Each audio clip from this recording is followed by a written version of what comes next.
ჩემთვის მნიშვნელოვანი არის, რომ ჩემს ქალაქში, ჩემს ხალხთან, იმ ატმოსფეროში, სადაც ჩემი ქართველები, ჩემი ბათუმელები არიან, ძალიან მაღალი დონის ხომაგობა იქნება, რაც ეს გამამხნევებელი არის ჩემთვის. და მათ აუცილებლად მივაწოდებ იმ შოუს და იმ ემოციებს, რისთვისაც მოვლენ ისინი. გერმანული ორგანიზაციისგან შანსის მიღება ჩემთვის მნიშვნელოვანია, იმიტომ რომ ჩემს მიზნების მისაღწევად მეხმარება. მე ვიქნები პირველი ქართველი, ვინც ყველა ქართული ორგანიზაციის ქამრის მფლობელი გახდება. ეს ქამარი იქნება ხიდი ჩემ IFC-დან UFC-მდე, ხო და ამ ხიდს გამოვიყენებ მაქსიმალურად. და რაც მთავარი არის, ვფიქრობ, რომ ჩემს ქალაქში, ჩემს ქვეყანაში და ჩემს ზონაში მე ვარ ჩემპიონი.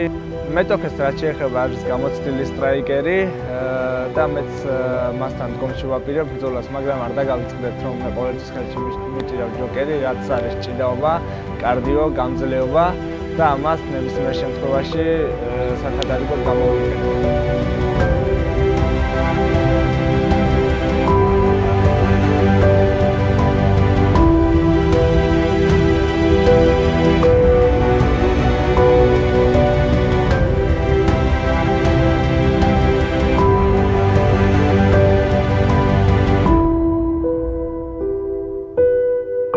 ამ ბრძოლის შემდეგ იბადება ძალიან სერიოზული არგუმენტები იმის, რომ მე გადავიდე UFC-ში. ეს უკვე სერიოზული არგუმენტებია.